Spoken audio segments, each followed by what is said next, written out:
Okay, hello, Irv. Hi. Today's February 22nd, 2017, and I thought today we could talk about your end of your work, your retirement years. When did you retire? How old were you? I think I was 62 or 63. Okay, and why did you decide to retire when you did? Yeah, I don't know. Mm-hmm. Maybe I just got tired of it. Mm-hmm. Maybe I thought with Social Security for me and Social Security coming from Mom that a little later that we had enough that we didn't have to work. Mm-hmm. Or maybe I just got tired of it. I don't know. Okay. Was that a big decision for you, or was it an easy thing to decide? I don't know. Okay. I don't know.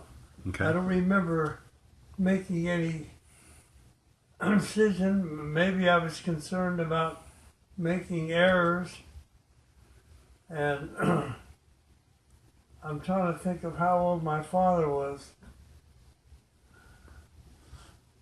whether he was gone. Oh yeah, he would have been gone by then.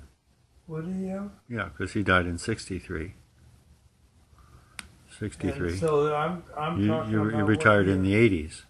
Yeah, yeah. Did you remember missing work at all? Did you ever miss it? I just can't. I must never have thought back because Mm-hmm. I don't have any memory of thinking about that. Okay. What happened is, in the year about, maybe I got tired of the work. In the year of about 1990, that was when I got mixed up with Alvin and started the work with the Russians, and that was a full-time job. Okay, so how did that happen? You said Alvin was the one who asked you first? Alvin initiated it and did it first, and then little by little I got totally involved because I had started doing other things, and I had started doing work at the university, remodeling and stuff. After you retired or before Yeah. you retired? Huh? After you retired or before? After I retired, and So you were still doing little jobs here and there? yeah, but then I remember I took several jobs where I was working on a salary for an architect and running his jobs for him. Mm-hmm. I did that, and I must have gotten tired of work. I didn't have any more developments going. So there was a kind of lull and you just didn't try to get any more after I that? just didn't try to do any more. I was doing other stuff and keeping busy. I didn't seem to have any big craving to make a lot of money. But I had that house we had out on Mahoning Avenue out in Austintown. The office? And I got some good breaks. Like I bought that house pretty cheap and stayed there quite a while. And all of a sudden I came in and sold it for a lot more money. And Your former office, you mean? yeah, the one out on Austintown. That was your office near the freeway exit? Yeah, and then somebody came along, a salesman, and made a pitch, and I remember what it was. He said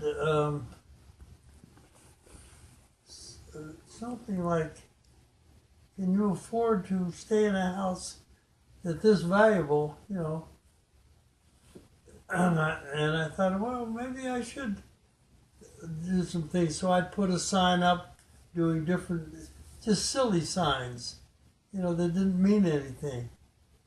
And people would stop in, and then I remember I decided to move, and I bought a place up on the north side that made it my office. And I sold that one for a lot more money than I paid for it. 50 or 60,000 more. The Northside office or the Mahoney office? The one in Austintown. Okay. Uh-huh. Then I bought one on the north side, and I made money on that one too. So you were kind of speculating for a while. Well, it wasn't so much speculating, it just Just happened. little by little, it just worked out that that was the way to go. And I eventually sold that and for some good money, and then I don't know what I did after that. Then that's when I was working with the Russians a lot. And what did you do for the Russians initially and then later on? Well, initially, the whole thing started, I was working, that even before that, I took on I joined some committees and I took on working, this was, let's see, quite a while ago. I took on a job, I can't think of what I want.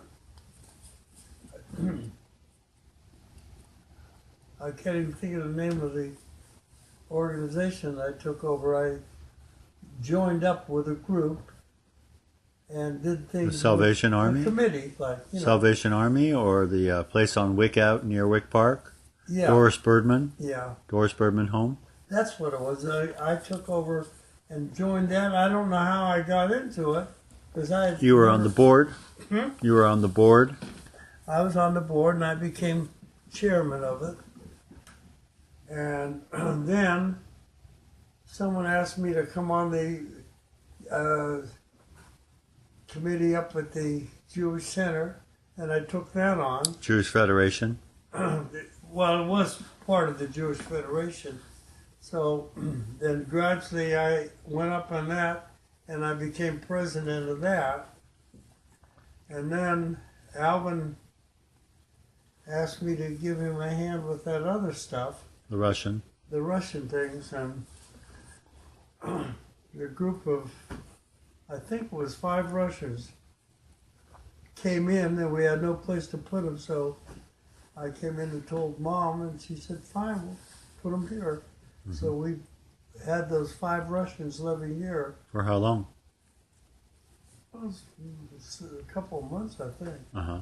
Might have been only a month. And then we found a place for them. I found a house for them to move. And then some more came in, and I started looking for. Just ignore it. Just ignore it. Just ignore it. Dad, just ignore it, please. Just a minute. Yeah.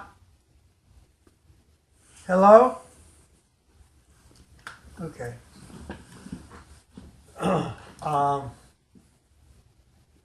So the 5 Russians came here. They came here, and then eventually I found a place for them to live. And then this whole program we developed, and I took over, eventually took that over, and then later, and started working with that. And what then did you I do? realized- What did you do exactly? Mostly, what was your job? Well, my job was collecting furniture from all over the place and storing it. Volunteer. Yeah, people warehouse. people donated furniture. Yeah. And we have meetings and, put the word out. And we'd spend day after day, I'd go out with a van, and I got some trucks, and I rented trucks. I want to talk to who it was. Call them later. All right. Well, Okay, and did you also find them apartments, or how did you get apartments for them? Well, I went out and found apartments because what happened is the committee expanded, and I had other people working with me, and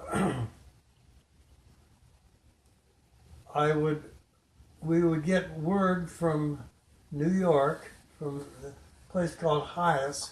That was the committee that arranged for the people to come from Europe, mostly from Russia, to come here. And we would get lists of names, and I would meet with Alvin, and we'd go over and we'd say, let's take this one, let's take this one, and we'd say when they come, bring them, and they'd tell us when they come, and Why would you choose one over another? Depending on their occupation or age? we just look and see how we thought they'd fit in. Just the name? Or you had Well, also we- their no, there would age, be a- occupation, There would be a little, what do you call it? biography, a little Huh? a little biography. Little bio on them, you know. So altogether, how many Russians did you help settle? Well, less than 500, but Mhm. probably in the 400s. And did you enjoy working with the Russians? Sometimes, sometimes they were a problem, but, Mhm. we felt good doing it. Yeah, Mhm. that this is really high-level stuff accomplishing all Uh-huh. that. Did you feel like because your parents were from Russia that it would add an extra element to it? Made it even more meaningful? I don't know. Hmm. Could you speak Yiddish with some of these people? Sure. Uh-huh. That was one of the interesting things. Most of them did not speak English. So as soon as someone would come in, I would ask them, do you speak English? Can you speak a little Yiddish? And they would, get all excited Hmm. that they'd be able to communicate, because before that they weren't able to communicate with anybody. And then they found someone that could speak English, and Yiddish. we'd pick them up at the airport. I did. Uh-huh. I had helpers. Yeah.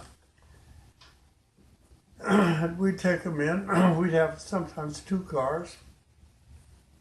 Before they would come in, we would make the request saying we would like this group and this group, and then I would go out and rent apartments. And who paid for the apartments? Huh? Who paid for the apartments? We did. You mean the Federation? Jewish Federation, yeah. So they put the money up for the Yeah, first... and then we'd get money from Highest. They'd reimburse us. From who? That's group Highest. That's I don't know what it stands for anymore. They were the group sending them over? Yeah, they were involved in taking people from Russia, and when there wasn't room for anybody, some of them would go to Italy and live there. Some would go to Sweden, to Switzerland. And, Uh-huh. Any of the Russians that stand out became close friends, or successful people, or anything? Anybody stand out especially? well, I would get friendly with some people more than others. Yeah.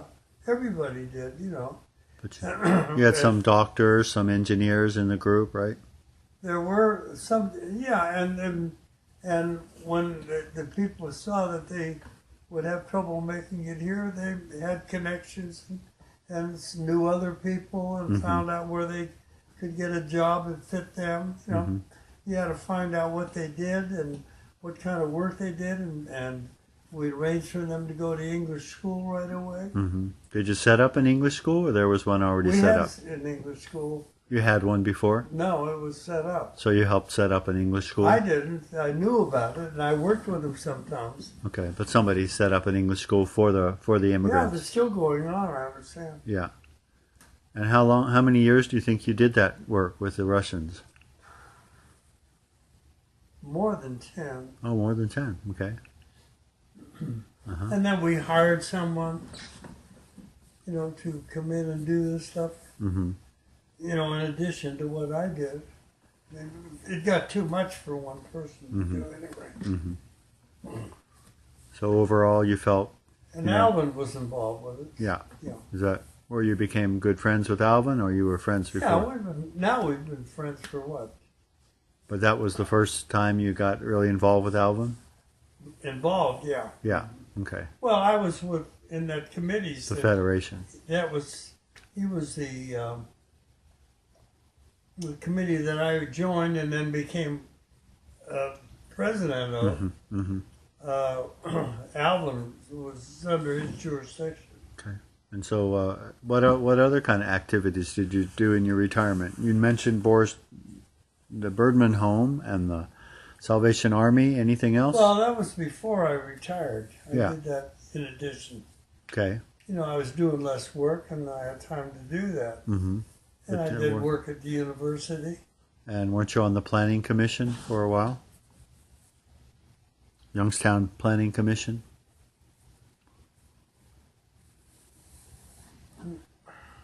Yeah, you were on the Planning Commission. I'm trying to think if I was. Yeah, you were. You would go down there, and you said it was boring, and they didn't listen to your recommendations. Oh, that was just recently. Yeah. Yeah, I didn't. After a while, I realized it really didn't have any meaning at all. It was not a viable group where they went out and really did something. Uh-huh. The decisions that planning commission made was very lightweight. I was on that thing for a long time. Yeah. You know how I got on? Mom put me on. Okay. Mom, called up McKelvey Uh-huh. and said, "How about putting Irv on? You know, he's not doing anything." So Uh-huh. I went on. That, Did you enjoy that at first, or? at first I did, and then Yeah. it got boring.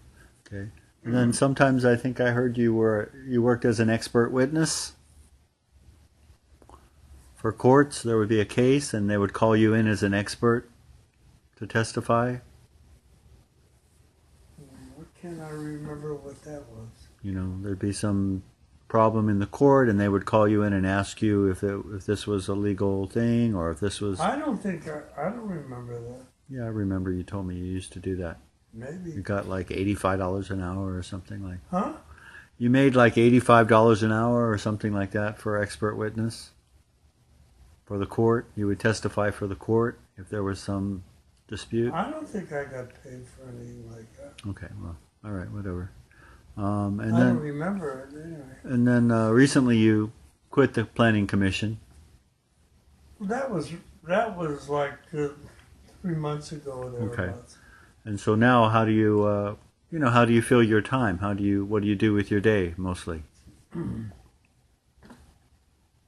I don't do a whole lot. I come to think of it, maybe Well- hearing you say that will stimulate me to But get what do you involved do? more. What do you do? I get up in the morning now, and I spend an hour or so up at the Jewish Center, working out In the pool? in the pool as a but before that I used to use the workout room. Uh-huh. And then you also play racquetball sometimes? Yeah, in occasion, like somebody called me a little earlier. That was the call that came in. Yeah. Probably told me there's no game. Yeah. But that's low level stuff, really. And then sometimes you play bridge, I guess? Not very often, maybe Well, your bridge partner's out of town now. out right? of town, and I don't feel like getting another one. And Yeah, so when she comes back, you'll probably play some bridge. I have a hunch I won't play anymore. Well, I think you will. I And used then to like it. Once in a while I'd play with a couple of friends that I have. We have a guys game, and it's all right. But it's okay. we play for about 2.5, 3 hours. Uh-huh. And then what else do you do? You go out to dinner with after racquetball. You usually go out to dinner, right? Well, about half the times I go out to dinner. And then you have a garden that occupies your I time. work in the garden. You know, now that I listen to myself talk, it's maybe I should do more. And also you read, right? You're usually reading a few books. Yeah, I haven't read very much. You're inspiring me to do more reading, but I don't seem to want to do so much. And The then truth of the matter is I'm sleeping more. you take a lot of naps. But more than that, I go to bed about 8 o'clock, 8:30, and I get up about 5:30.